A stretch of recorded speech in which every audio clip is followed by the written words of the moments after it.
Welcome to Fit After 40. Today, our guest is Jason Thienel. He's an ultra runner, general outdoor adventurist, and the owner of Tennessee's oldest outfitter, Cumberland Transit. Welcome to the show today, Jason. I'd like to kind of start off by asking you to tell the folks a little bit about your story. What brought you to ultra running and kind of testing your limits in the outdoors? How did you get here? Yeah. First, stoked to talk to you guys. Thank you. Basically, and as far as the outdoors go, I like my first love was backpacking and rock climbing. And so I got really into rock climbing for a long time. That was like my first love. Like if I was going to go out on the weekend, I was going to go rock climbing. And within that, I kind of like started trail running, just to like I wanted to do bigger objectives and just be more fit. So I started trail running, and also like trail running is just super fun. So within that, like I think I was like a lot of people where I just wanted to see if I could do a marathon. Like, I think a lot of folks are just like, oh, I don't know if it's possible to run 26 miles. And so I kind of got that in my head, but then in 2009, I took a really bad rock climbing fall and I broke my leg like really bad. Like it, Hmm. the bones never broke through the skin, but it was just like a pretty bad break, like complete break of my left leg. And so I kind of thought that those like running dreams would be dashed and I would never run a marathon. But luckily, like I had this really good physical therapist after the break. And I said at one point, I was like, oh yeah, I thought that I'd be able to do a marathon at one point, but like the break was so bad, the doctors thought I was gonna walk with a cane for the rest of my life. And Oh, wow. so I was kind of telling her that, and she just like stopped what she was doing and said, look, like, you don't need to listen to a doctor or anybody. Like, she's like, you're the only person that can determine if you can do that or not. And I'm really grateful for that advice because I kind of just like, I was like, all right, well, let's try and run a marathon. And I did that. And while I was training for the marathon, I think is when I heard about stump jump 50K. And I really like that's what I liked was running on the trail. Like I went to Percy Warner all the time. So I did the 50K and that was so much fun. It just like spiraled out of control from there. And here we are now doing three 200 milers in a year. Yeah, Wow. that's amazing. And I didn't know that story about your leg. This is of Yeah. course the show's Fit After 40. I think all of us are over 40 right now, and that's quite a story because when you were in your 30s, so you had that massive break Yeah. in your leg, and here you are running 200-mile races, and after being told you're going to walk with a cane, I had no idea Yeah. about that. Yeah. Physical Yeah. therapists do really good work. I just got to Yeah. say, hats off to those people. And if you're willing to put in the effort, it's amazing what the human body's capable of. Yeah, for sure. Like I had a great experience. Like in it was funny because when I had the break, I didn't have insurance. Ooh. Like I didn't have health insurance. And so it was a terrible experience to go through something like that major without health insurance. And I actually had to like the doctor I had to go to him and be like, hey, I want to do physical therapy. And he was like, why? And I was like, well, I'm a super active dude. Like I wanted, get back to what I was doing. And he's like, man, I can give you like medicine or anything. And I was like, Opioids. yeah, I was like, I don't want that. Like I want to get back to how it was. So he was just like, all Yeah. right, it's going to be expensive. And I was like, well, I, I need to do that. So, I'm glad that I pushed for it and didn't listen to him because it was definitely necessary. Yeah, Absolutely. that would have changed your life trajectory. You probably wouldn't have gone to do the next thing we're going to talk about, which is the That's right. no-no. Yeah. And Yeah. and of course, I know you've had lots of runs in between then, but you've got there's a little documentary on YouTube that I suggest you all check out. Let's listen to the show. We'll put it in the show notes too, so you can just go straight to the link and watch it.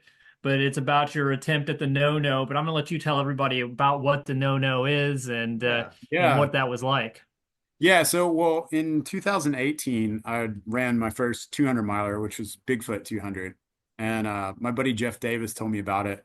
And man, I just absolutely loved that experience of running 200 miles. It's just like it's way different than the even 100-mile experience. And so I wanted to do another one.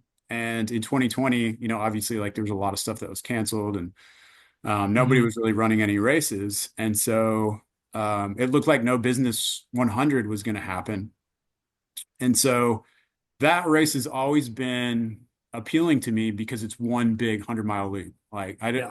when it comes to trail running, like that's what gets me going, is just like being able to trace your finger on a map and say like I covered this distance on my own.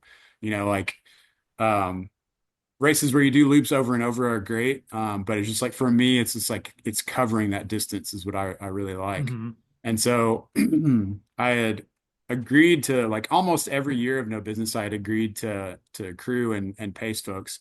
And so that year, I was like, I think I had this idea for a long time, and I'd approached Brian, the race director, and said, "Hey, would you be cool if I wanted to do this? Like, is that okay?"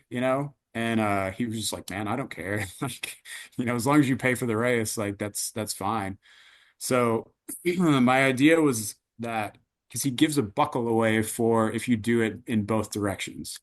And I was like, it'd be super cool to get that buckle in one push, like just have him, like, I don't have to go out there 2 years in a row. I can just, at the end, he'll give me that buckle for going both ways. So that was the idea. Start, a couple days before the race, run the loop. Kind of the first time I attempted it, I did most of the first 100 miles on my own. My wife couldn't get away. I can't remember why she couldn't get away, but she couldn't come and pace or crew me. And so I did most of it on my own. And then I got lost a bunch because, Brian marks the course really well, but not for the direction that I was going. So there Yeah. was there was a few turns that I missed. And then, like, overall, generally, I was just like taking too much time. When you watch the documentary, there's one point where I just sit at this aid station forever. And like I just wasted a lot of time. So I ended up, the sweepers caught me the first time I tried it. And I was really adamant, like the ethics to me are super important. And I was really adamant about, like, I didn't want Brian to like be kind to me and be like, "Oh, you're behind Yeah. cutoffs. You've already done it once. Why don't you go ahead and keep going?" And so, like, the pacers were kind of like, if you can stick, or the sweepers, I'm sorry, if they're like, you can stick with us, it's okay. But I was pretty out of it at that point. And so I pulled the plug on that one. But as it turns into something where that's all you think about when you fail something. And so Yeah. that's all I could think about for a year, was just like, I'm going to go back and knock it out. So the next year, I spent a lot of time on the course in between, just getting the parts dialed that where I took a wrong turn. And then, I lined up more pacers, for the next year, and then Amber was able to crew me. And, I was successful on the second time around. How long Yeah. did that take you? It was like right over 71 hours. So okay, it's about Yeah. just shy of 3 days. Yeah. And how much sleep did you get? In that one, not very much. I think less than 2 hours. Oh wow. Okay. Yeah. So you really were just going continually through the night. Yeah. Just grinding the whole time. Yeah. I tried to lay down and sleep at one point, and it just wasn't happening. Just too full of adrenaline. Yeah. And what I've learned since then is there are plenty of times where you have an opportunity to sleep somewhere that's comfortable. But a lot of times what ends up happening is I just lay down on the side of the trail and take a 10, 15 Right. minute. Yeah. Did you carry any you didn't carry anything with you other than food and water, did you? Maybe a GPS watch, or did Yeah, you carry GPS any? watch. I did take a on the first loop of both. I took like an InReach Mini, which Okay, is still, so if there's some pretty remote sections of No sure. Business, and There are. so, in But you're case not something carrying bad a happens. hammock or anything Oh, like no, that, a no, blanket. You're just you're no. raw Yeah, dogging. like I would have like a really lightweight down jacket, and Okay, if I needed to lay down, I'd just put that on. sure. But, kind of just do the shiver bivvy where when you start Yeah. shivering, it's time to get up and go. Right. What time Yeah. of year was it? October. October. October. So it gets cool at night because the Yeah. elevation there is what, probably 3,000 feet, 2,000 feet, 3,000 feet. Yeah, I think it varies. Yeah, It's Yeah. going to around be those. Yeah. The other thing is like in October, like as you guys know, in the Southeast, the weather can be all over the place. You never And know. the first attempt on the first night, it was 33 degrees and raining. And Oh, so that was, that's like the worst case scenario. That was that's a lot of terrible. why I didn't finish the first one. I just got to a really like pre-hypothermic place and things weren't good. So that was another part of why I pulled the plug. Yeah. Yeah. There Yeah, it's was a pretty. point where I couldn't remember what the word for hypothermia was. And so I thought that that was probably like maybe one of the signs that you're getting pretty close. Not a lot of blood flow to the brain at that point. Yeah. Yeah. Yeah. Yeah, that's a pretty rugged course, and there's so many trails in that park too, in those parks too. Yeah. Like getting lost out there is actually not difficult to do. I've gotten lost every time I've run that race at least once. Yeah. And I can only imagine trying to do it the opposite direction. Nobody's out there, Right. and you've got to just kind of navigate yourself because that park is a gorgeous park, but it's just riddled with trails. It For is. those who Yeah. don't know, for those who don't know the park, it's Big South Fork, right? Yeah. Big South Fork. Yeah, Yeah. yeah. So Big South Fork, which is contiguous with, is it Daniel Boone National Forest that's to the north? So I mean, there's a Yeah. lot of wilderness there to get lost in. There is. Yeah. And then there's Pickett State Park to the west as well. Right. Like Mhm. it's a great area. And, Oh, it's stunning. one of the only, I think the only race in the Southeast that's 100 miles where you don't have to repeat any of it. Is it the Yeah. only one? I think so. I mean, there might Wow. be Okay. another one that, but I'm not aware of it. What about I Massanutten? I think that might be a continuous too. I'm not positive though. Which one? Massanutten and what in Virginia? Oh, I don't know about that one. Yeah, I think that's a continuous loop too. But yeah, Okay. it's very rare. Yeah. It doesn't happen very often in the Southeast. Somebody should plan one up here because there's enough trail up here in Pennsylvania. Loyal Sock National Forest or the Mid-State Trail. You could definitely do one if you could, get the logistics together. Yeah, right. Yeah, that's nice and technical up there too with all your rocks and so Yeah, on. So, yeah. Yeah. You might break an ankle, but it's beautiful. yeah, While a you're waiting lot for of the broken helicopter ankles. to come, you can enjoy the view. Yeah, right. Yeah. So I guess kind of moving on, that happened, and of course, more recently, you participated in what's known as the Triple Crown in ultra racing, especially in the 200-mile distance. And so, just tell us a little bit about that. Like, what was the order of those races? I always forget these races, and I know that What they are the they races? extend beyond 200 miles as well. So Yeah. Yeah. So it's a company called Destination Trail Races, and they put on the Triple Crown. They have three 200 milers that they do in a year. And yeah, back when I did Bigfoot 200 in 2018, I ran with a guy in the race that was telling me that, this existed, that he was doing three 200-mile races in a year. And it was just like, at the time, it just blew my mind. I was like, there's no way, like, how do you get off work that much? Like, how do you put in the training for that much? But yeah, so it's funny to think now that, all these years later, I completed it. But essentially, you start off with Tahoe 200, and that's, in California, and that's in June. And then the next one is Bigfoot, which is in August. That's Bigfoot 200. And then you finish off in Moab, Utah with the Moab 240. And that's the one I just got finished with. yeah, Oh, the it, scenery it sounds amazing. Yeah, and they're each one of them are unique in their own right. It's you most of the time in Tahoe you circumnavigate the lake, and it's just really beautiful buttery single track, but it's at elevation. Like the average, you stay above Yep. 8,000 feet, so that poses its own difficulties. And then Bigfoot is pretty similar to the Smoky Mountains, same kind of like temperature range as we have like in Tennessee. And that's in Washington. You start at the base of Mount St. Helens. And Okay. it's a point to point, which is really cool that's too. Nice. gorgeous. Yeah. Yeah. And then Moab is just a huge 240-mile loop, kind of like no business, which is appealing. But at this point, I feel like 240 is too much. Yeah. It's a lot. It's a lot. I did the bike ride around Lake Tahoe, which it's not quite a century. There is a century, but it involves kind of a detour. Um, and that ride was about I think the average elevation was about 6,000 feet. Okay, yeah. Um, and I remember going up this not very big hill and just gasping. You would Yeah. think I was climbing up Lookout Mountain, the way I was struggling with this just little roller. It makes a big Yeah, difference if you're yeah, not for sure. acclimatized to that altitude. Yeah, and I So, made the mistake of I tried to just do the get in, get out method, and I just it didn't work out well for me. Hmm. what is the get in, So get out method, and how do you contrast that with actual training? Yeah, I mean, like, really, what does it take? It's like more than 14 days for your body to produce a red Right, blood cell. So you got to get out there for at least 2 weeks before to acclimatize. right. And so I wasn't able to do that. So I basically just got there like the day before the race, hoping that like I could be done racing by the time it really hit me. But it kind of Right. like, I mean, 200 miles is like it takes a lot longer. So, and I think Tahoe Sure. this year ended up being 214. Wow. Yeah. hmm.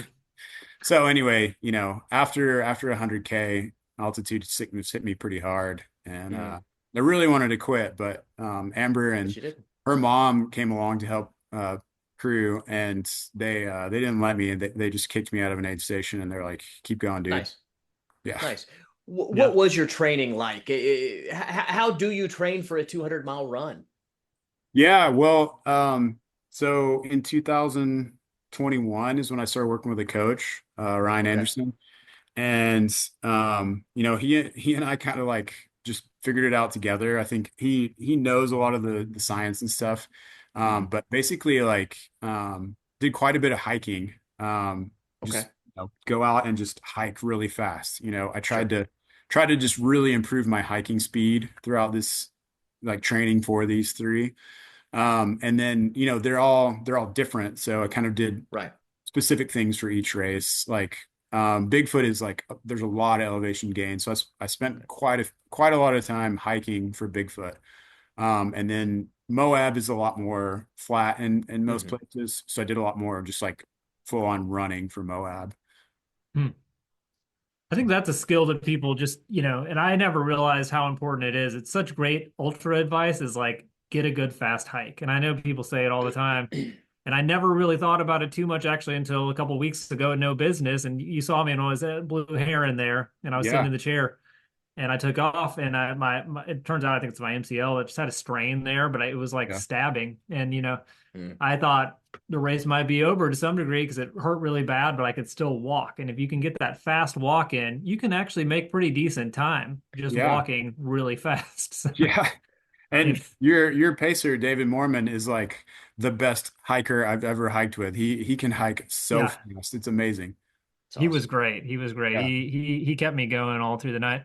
So, and that kind of brings like I you make it a goal to maybe get like 100-mile race in a year.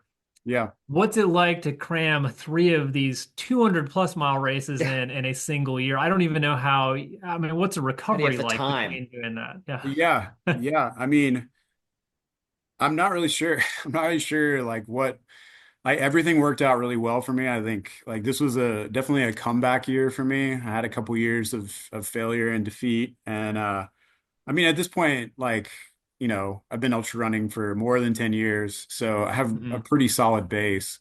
And in a 200-mile race, you go slower. You're not really ever pushing the heart rate super hard. If hmm you are, you should back it off. But I think that has a lot to do with it. And so one thing, working with a coach, Coach Ryan, is like he definitely has me run less in a week than I used to. Like before having a coach, like I just killed myself all the time. Like I just ran miles and hmm miles and just tried to make him as hard as I could. And he's just really showed me that like recovery and rest is super important. If you can get in better quality workouts, then you'll do much better on race day. Quality over No junk quantity. miles. Right. Yeah, Yeah. exactly. Yeah. And which, like, I don't know, for forever, like a lot of my training was junk miles. So, Yeah. just like pushing myself too much. Junk And miles. How do yeah, you define a junk mile? just What do you mean like, when you say that? yeah, just like if you're feeling like garbage and you haven't like hydrated and Hmm. eaten well, just like going out there just to do it. Hmm. But one thing that my wife Amber always points out is once I've started working with Coach Ryan, there are very few workouts that I skip. Like I used to get myself into a point where when I was doing the stuff on my own, I would always be like, okay, I'm supposed to do this today, but I just have to have a day off.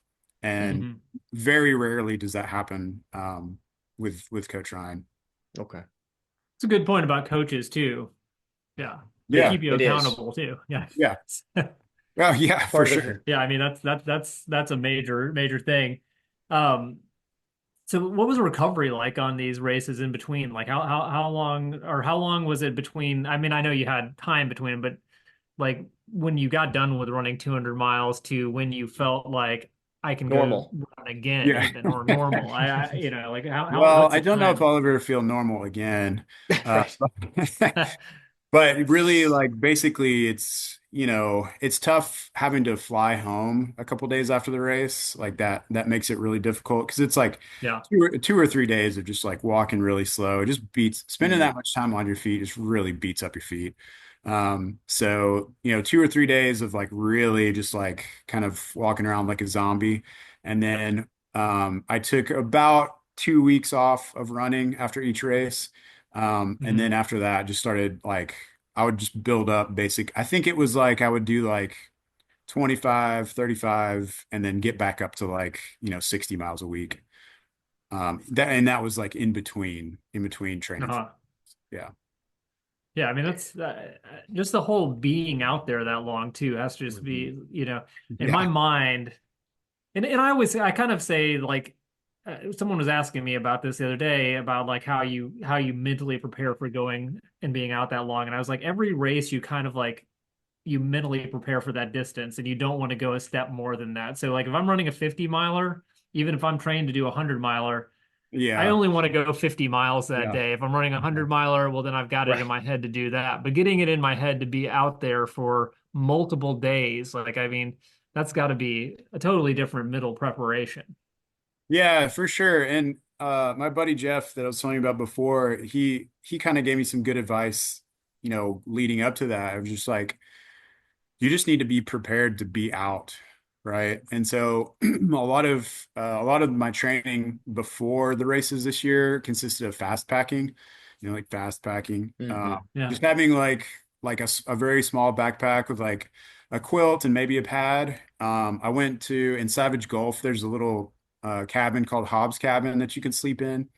Hmm. It's just like very rustic. But I would run out there and spend the night and then come back in the morning.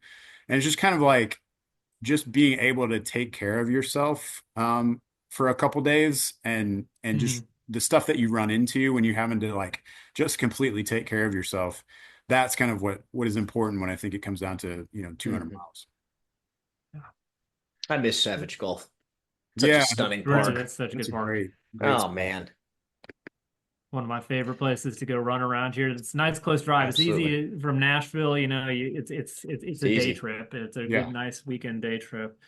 I guess the next thing is what about nutrition when you're doing something of that distance? Like, you know, I always say like at 50 miles, my gut goes usually, and I'm just Yeah. like that's when the nausea kicks in, and then I have to like start coming up with alternate strategies for how I'm going to make it through this and keep enough calories in my system.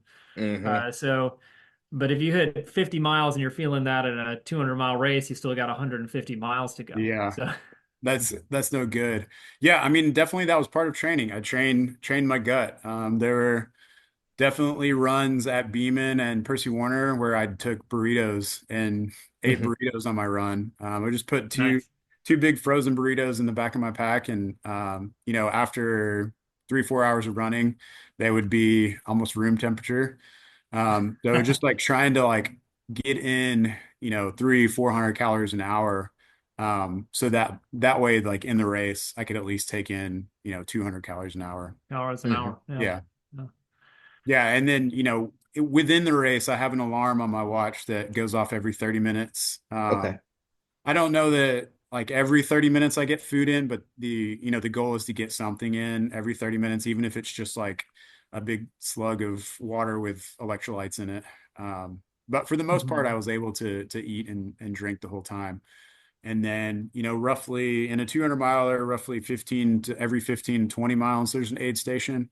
And so my goal at each one was to eat real food at every single Hmm. one. So whether it was a sandwich or like a turkey wrap, sometimes a burger, um, something like that, I would make sure to eat. Get some protein. Yeah. No, Yeah. that's and then I have to put this in because I know you've got some good stories. I've heard one of them already, so just maybe pick a story, but something that happens as a side effect of and I always forget to ask ultra runners this that have been on the podcast and they tell the story afterwards, but something exciting that happens that everyone loves to hear about is at a certain point when you're out long enough, you start to see things that aren't there. And you get Yeah. these hallucinations. For me, it's always modern architecture for some reason.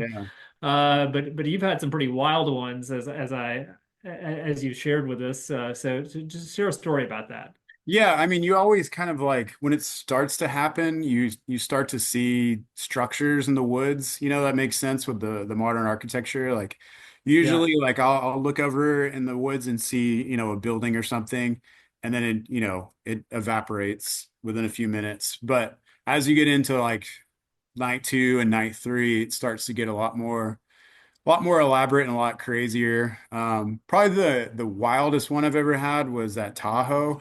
I think it was the third night. I was running along by myself, and up ahead of me, like a lot of the trail and the woods were illuminated in red, and I was just like, my brain couldn't really comprehend that, and so I kept getting closer to it as I was running, and when I get close to this red light, this is just like this huge red illumination.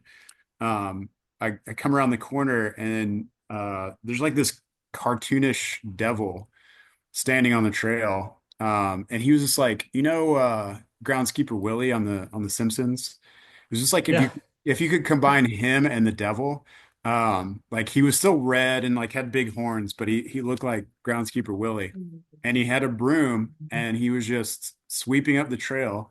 And he turned and looked at me and he just had the biggest look of just utter like disappointment. Like he was so unhappy with me, and I just kind of stopped. And again, like most of the time with me, like that's what happens is the hallucination kind of just like fades away. And it ended up being a runner that had a red light on his headlamp. He liked that instead of the white light because it's easier on Uh-huh. your eyes and your eyes Right. can better. You're right. Yeah, Yeah. absolutely. Yeah. So that's probably like the craziest one I've ever seen. Because you start to like question reality and like what's real Yeah. and what's not real. Yeah. For me, it's always the voices, like especially if I'm coming towards the end of it or something like that, I'll hear the voices and I'm always like, oh, the finish line's right up there. The finish line's right. But I look at Yeah. my watch. I was like, no, the finish line's not anywhere close to here, but I'll hear the voices. Yeah. Yeah, Uh, the sound stuff happens with me a lot too. Like particularly if you get close to like running water or like if the wind is blowing through the trees, I always hear all kinds of stuff. kind of the magic of trail running too, like you're just kind of really becoming part of the forest at that point. Yeah. And that's one of the things that I really like about the 200 miles is for the first day or so you're kind of like what am I doing out here? You start to hope that there's a reason why you can quit. Like a lot of times I'm like maybe I'll find another runner in the race that's injured and I'll have to help him and I can, Right. I can quit the race. An excuse, right? Yeah, an excuse for everybody's like, oh, that's understandable. Um, It's a hero. He had to quit. I had to. Or like, getting struck by lightning, or for some reason they're gonna cancel the race. Like all this stuff goes through your head. But then like after after about the first day and a half, all that goes away and you start to be just in the environment. And you just start living like aid station to aid station. Like at Tahoe for me this year, I really just like there was nothing on my mind except for getting to the next aid station and eating and drinking. Like it was just like a blank slate, and it was a pretty cool feeling. Do you think it's a harder? I mean, obviously it's harder to do 200 miles, but I've heard people say that it's just you even hinted at it's like such a different experience in a 100 mile Yeah. Mhm. race. like that it's almost hard to compare them on a difficulty level. I've heard from some people. It's just they're different things almost. Is Yeah, that kind of yeah. your experience? I definitely agree. Like it's, it's not necessarily about running as fast in the 200 mile, Right. but just being able to take care of yourself well. If you Right. Mhm. have like you can usually get through, you know, a 50K or a 50 miler and have some sort of issue, like usually you can get through that and be okay. But if you start to have an issue in a 200-mile race and you don't take care of it, Right. like you're not going It's to going to get cross the worse. finish line, Yeah. like whether Yeah. it's like feet stuff or nutrition, any of that. But you said your headspace shifts after the first, once you get past the first thrust, Yeah. you really do kind of enter a Zen state. Yeah. And it just Is that becomes how you would? super enjoyable. I mean, like, Yeah. don't get me wrong, there's still pain there and it's like Yeah, there's of course. Mhm. parts that are really hard, but yeah, like I said, it's a really enjoyable experience, at least for me. Mhm. That's an amazing. I guess we're gonna make a major shift in gears here, but Right. Okay. another important part is you're a store owner, Right. and it's actually an iconic store in Nashville. I That's would right. say I Yeah. literally I think I've been to Cumberland Transit probably since I was 10 years old or so. Like I was it's been about to there that say long. I started shopping there when I was a Boy Scout. Yeah, Yeah. Yeah. exactly. So it's a pretty special place. If you live in Middle Tennessee, it's a pretty special place. Just going in there, I mean, the store has got just a homey feel to it. Friendly faces, really helpful Hmm. people. Um, so like kind of, what kind of brought you to this retail space and doing this, and like what did you really want to accomplish with an outfitter like this? Yeah, well, I mean, I worked before here, I worked in tech, like that's what I went to school for. Um, and for me, I got lucky that I got laid off from the company I was working for. And because I was really just like unhappy with my job and I didn't know I was unhappy. And Mm, so, I was working, kind of part-time for another tech company. And again, just like didn't know what I wanted to do with myself. And I was driving by Cumberland Transit and I was like, okay, if there's a parking spot on the street in front of Cumberland Transit, I'm going to stop and see if they need any part-time help. And I did, and the hiring manager at the time just happened to be standing at the front counter, and it just like, she was like, yeah, we definitely need somebody. And so I interviewed and I worked, I think starting off, I just worked Fridays and Saturdays. And then mhm. it just kind of progressed, and I've worked here for more than 20 years now. I've worked in every Wow. department except for the bike department. And like you guys said, it's a special Yeah. place. I bought my first pair of like backpacking boots here when I was like 16.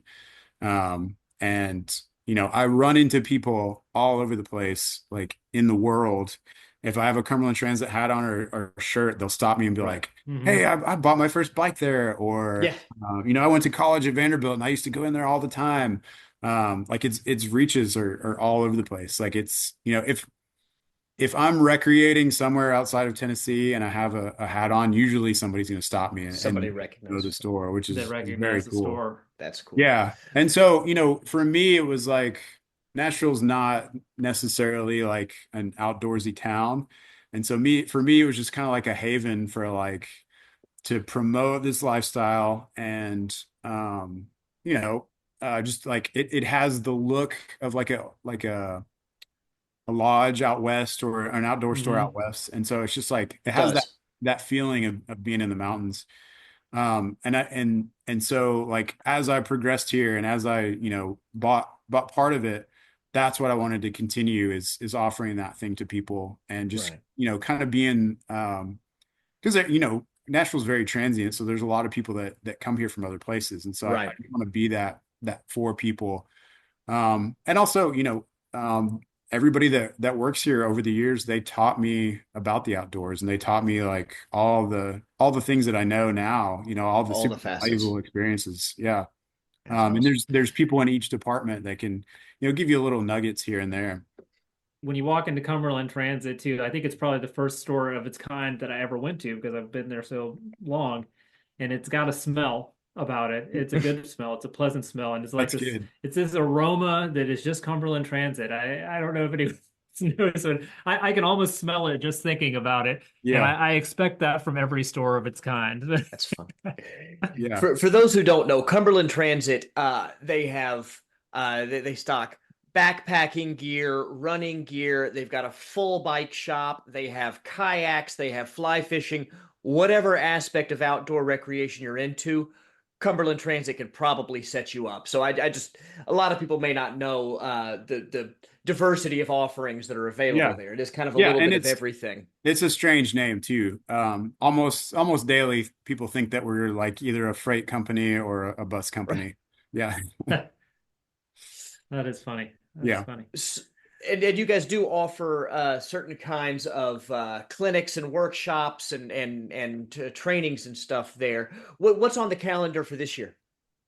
Yeah. So we try to have at least an event or a clinic every month. For the rest of the year, well, December's pretty busy, so we don't Of do a course. lot in December. But we have a ride coming up called Cranksgiving. And Nice. basically it's like a scavenger hunt kind of ride to where whoever brings back the most non-perishable food on their bike wins prizes, and we have prizes and stuff Nice. like That's that. And fun. then we donate all the food to those in need. So that's coming up, and then also next week I'm doing like a slideshow recap of the 200-mile like Triple Crown. Oh, awesome. Yeah, Planning so to that's be there. next Yeah. Wednesday at 6:15. Yeah. No, Very it's a cool. week from today. Yeah. Yeah, yeah. Well, it's a week from when we're Well, recording this. Right. By the time anybody listens to it, it'll be 3 or 4 days away. But Yeah. it's yeah. and what other kind of programming do you do? What do you have on the calendar? I guess I should say next year since we're already in November. Yeah. What else do you have, or what would you like to do there? Yeah, so when I was a teenager, my favorite TV show was Cops. Yeah, And what I like about Cops is like anytime there's an incident, afterwards, like the cops all get together and they just want to talk about it, right? Like they each describe it in their own way. And I think that's like basically the idea of like outdoor community is like we have our own activities that we like to do, and then we just like to get together and talk about it. And so that's kind of like what we try and do is when we have this stuff here at the store. We try and do each department, like we have fly tying nights with the fly department. nice. So you can get together and learn how to tie or learn that Mhm. sort of skill. We like to do pint nights as well, where that coincides with like a nonprofit or if there's a new outdoor video or something like that. Watch that and then drink a beer. And then let's see what else. And then we try and do bike clinics as much as possible too, Sure. like how to change a flat or how to service your bike, that kind of thing. But Oh just man, to offer a space to just like come in and talk about the outdoor activity that you like with other people that like it too. sure. I Yeah. like it too. Yeah. Yeah. There's That's nothing like great. the outdoor community, whether you're on a group ride or a through hike. The people that I've met during those experiences, you kind of bond in a way that you just don't if you're sitting next to them on a plane or just in your Yeah. daily life. You connect in a way that you don't really do in normal daily life. I don't think. Right. That's one of the things that's kind of special about the outdoor community, in my opinion. Yeah, I agree. And yeah, Tony, you can probably speak to this too, but in a long race, um, I've made some pretty good friends with people just Yeah. either staring at their vests on their back or, them being behind me and just being a voice. Yeah, no, it's a great thing about I think trail running, and that's something I love to do too. And I think that's a nice thing about Cumberland Transit and some of the stuff you do is I like the idea of making fitness communities. So like here in Yeah. Absolutely. Kingston Springs, we have our South Cheatham Striders running group, and then we have another group of guys, and we go out and run trail races together at Harpeth Hicks, and we just Yeah. kind of create this big fitness community where we all like to run and we like to talk about running, and what's nice too is well, if we've just gotten over a kind of controversial election, for instance, and it brings people together that maybe wouldn't be together in a Yeah. really unique way. And we don't even focus on anything that's different. We're always focused on that common bond of whatever we're doing. In my case, it's almost always running. In Chris's Yeah. case, it might be riding a bike. But I think that's really what's so special about these types of activities. Yeah, for sure. Yeah, you just can bond with somebody in a different way than like you were saying, Chris. Like you just you folks understand like suffering and also like the good times being in outdoors. Yeah, absolutely. There is something about the struggle that Yeah. the suffering that does increase the intensity of that bond. Yeah. We overcame this thing together, and because I guess that is a way it's different than somebody you meet on a plane Yeah. or at a bar or whatever. Yeah, for sure. Yeah. Yeah, there was at Moab, there was a guy that a lot of times in these long races, if I don't have a pacer overnight, I kind of try and hook up with somebody else and just at least spend the night with them, just so we Hmm. can talk to each other. And then also like navigation is easier with two people.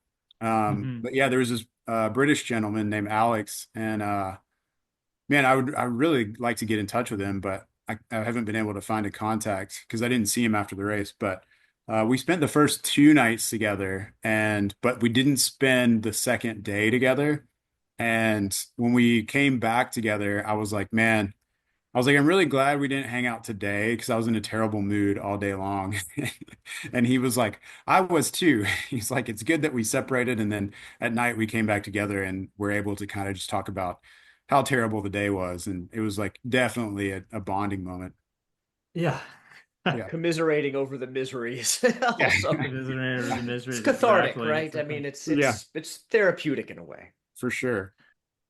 Always looking for good advice. A lot of people who do want to get into doing multi-day hikes, doing these long type of events, and a lot of people are intimidated. They don't know what to pack. So Yeah. you've done some multi-days. What's in your pack? What you've got access to all the gear Yeah. that is manufactured. You own the store. So what's in your pack? Yeah. For these races specifically, is that kind of what you mean? Well, a multi-day event where you're going to camp out. Maybe not the supported races so much because you're going pretty light there. But when Yeah. you are packing a real pack, what do you carry? Yeah, I mean, one of the things I really like about it, and I've been doing it for so long, is like as part of the challenge is for me to go as light as I can, and without a lot of comforts. Um, I listened to your episode with Scott, and like I feel like him and I have similar packs at this point. I'm not gonna ever Mhm. make my pack, um, but uh, but yeah, when I go for multi-day stuff at this point, I try to always like stay in a shelter. If I don't stay in a Okay. shelter, I'm gonna pick a couple days where there's good weather, and I'm just gonna cowboy camp or sleep in a bivy sack. Um, Mhm. Hardly ever, unless I'm in a campground, I'll hardly ever stay in an actual tent. Um, but yeah, basically I just do like bivy sack and a quilt. Really big on quilts. I'm a side sleeper, so it's just a lot more comfortable Yeah. with just a quilt over you. And then a lightweight pad from like Nemo or Thermarest. I do take an inflatable pillow with me. That's like a It's thing that kind of is, essential. yeah, it's nice to have that instead of like, a lot of people just wad up something or put something in a stuff sack, but the inflatable pillow is kind of like my luxury item. It's nicer. Yeah. Yeah. Um, yeah, and then for the most part these days, I listen to a lot of accident podcasts, so I always take an InReach Mini, just in case I have to hit that SOS. Hmm. Yep. And Yeah. then yeah, trekking We pole invested and in then a one. water filter. Yeah. Cool. I mean, that's pretty Cool. much So it. so you go light. You go real Yeah, light. You're not taking a lot of campsite luxuries. right. Yeah, I mean, I don't like the term fast packing. Like you're just moving quickly backpacking, right? But that's kind of what I'm focused on these days. Is like I'm not really just hiking. Like if the terrain allows, I'm running. Yeah. Gotcha. Yeah. Gotcha. So No, that's less time to stop and smell the roses and less time at the campsite. Yeah, for sure. Yeah. Yeah, a lot of people that overpack, they tend to focus more on that on the camp experience than they do on the hiking experience, and those are Yeah. separate experiences. And how you pack kind of does reflect which one of those you're more focused on, doesn't it? Yeah, definitely. But I mean, I like being comfortable also. Like my wife and I have a pretty elaborate like car camping setup. We have like a small trailer that we pull that has, electricity and it doesn't have a Okay. bathroom. But if we're gonna like that's what we like to do is just kind of set up base camp and then, run loops or hike loops out of there. So in that regard, like we have really nice, comfortable stuff. But as far as like being on trail or spending overnight, it's usually like pretty lightweight for me. Gotcha. yeah. And if someone does have different goals with getting out there, obviously the people in the shop can point them the right direction. So Cumberland Transit's a good place to go if you are whatever experience you're looking for. There's somebody there that could help you out and point you to the right product for the experience Yeah, you're looking for. definitely. And I a lot of times I say like that's it's part of the experience. Like you got to just kind of figure out what you like and don't like. I don't I don't know that it would be as fun if you picked your pack the first time exactly perfect, because that, like I said, it's part of the fun to be like, well, this time I didn't need it this time, and I didn't need this, but I Right. I really wish that I would have brought this. And that's over the years you just keep refining that, and Sure. finally you get down to where you don't need very much. Pack itself does make a big difference, though. The first multi-day I did, I found a pack on sale online, and my shoulders were they hated me for it. Yeah, And I finally broke down and just spent the money and went in and got properly fitted with a pack that was correct for me. And actually, it was your store where I did buy at that time. nice.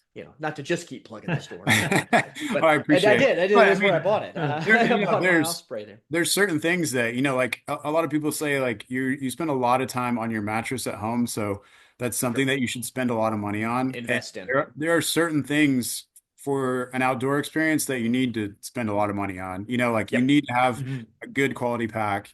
You need to have really good shoes, and socks. I think that's something that people forget about Oh, at times is socks are just as important as the shoes. But yeah, then there's things that you can skimp on, but right. like the stuff that you're going to be spending a lot of time in, I think that you should really like like go in person and find them, and then also, try it on, like you said, and touch it and feel it first, and not just get whatever's on the steepest sale online. Because a lot of Right. times that's the thing that nobody wanted. It Yeah. got returned. Yeah, Yeah.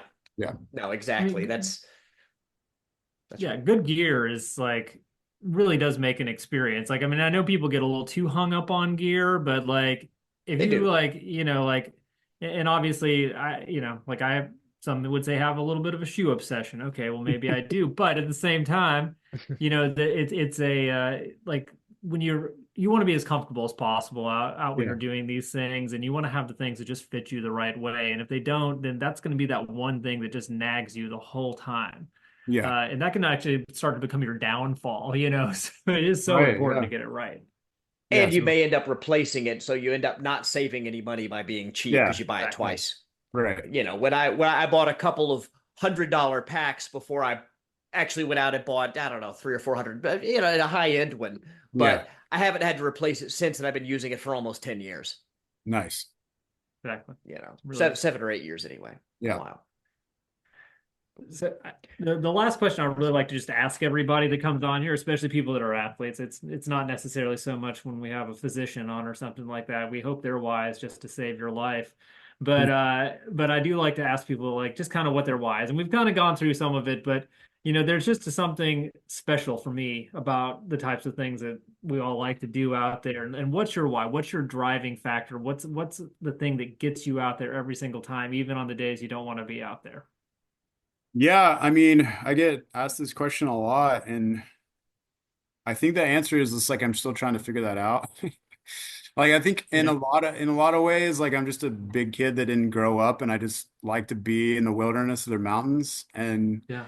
and that's kind of just like my excuse to keep doing it. But I also like there's just some sort of drive in me that pushes me to keep trying the stuff and see how far I can go and how fast I can do it.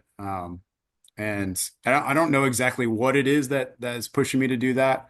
I know that I like to chase it. It makes me feel good to chase that feeling, you know, and Yeah. see, and even, you know, even to fail at stuff. Yeah.